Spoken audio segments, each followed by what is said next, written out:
A very important concept to know when picking out a tennis string is what is the gauge or thickness of the string. So here I have three very similar, if not the same strings. This one says 120 on it. This one says 125. This one says 130. So what does that mean?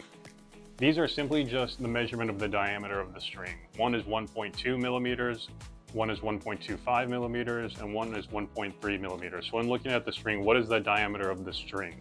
You'll also hear many people quote gauges as 16, 17, or 18. Usually 16G will be 1.3 or 1.25, and then it gets thinner where 17 can be a little bit thinner, 18 is thinner. And then if you go to 15, that's thicker.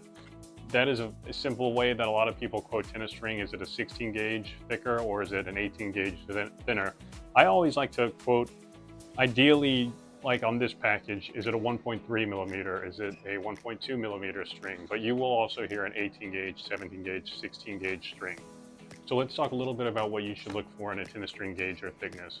First off, if you're a string breaker and you like your string, it's very simple to go a thicker gauge. So say you're using a 1.25 string and you're really liking it, but you're breaking a little bit more often than you like, try 1.3 millimeter gauge or a 16G gauge. That would be a great option where you can keep the same string and not break as often. Or conversely, maybe you're using a string and it never breaks, but you really like that string. I'd recommend trying a thinner string because thinner string offers several benefits. When you make contact with the ball, thinner string embeds itself in the ball. Less string for the same surface area is going to have a lot more feel at impact, where you can feel the ball a bit better, get a little more topspin embed in the ball, a little bit more of a trampoline effect with power. So a thinner string offers a lot of benefits when it comes to spin and control. You just got to make sure you're not breaking too often. And pairing what gauge with the material is very important as well. Multi-filament's a great string. It's very soft, very comfortable, but if it's not as durable, you may need to keep that in mind when picking out a string's thickness. Maybe go a little bit thicker with multi-filament, or if you love hitting with polyester is a little bit more durable. Maybe you can try something thinner, maybe a 1.2 millimeter polyester, where a multi-filament you may need a little bit thicker.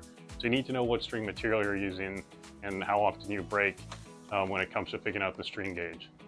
Most string gauges in tennis are going to be 1.2, 1.25, or 1.3. That is the most common. There are people who use thicker strings, 1.35. There's people that use thinner, but usually it's going to be in that range. And you got to determine what works best for you. You want something that's durable enough, although you should restring, like I've mentioned frequently, if you play competitively.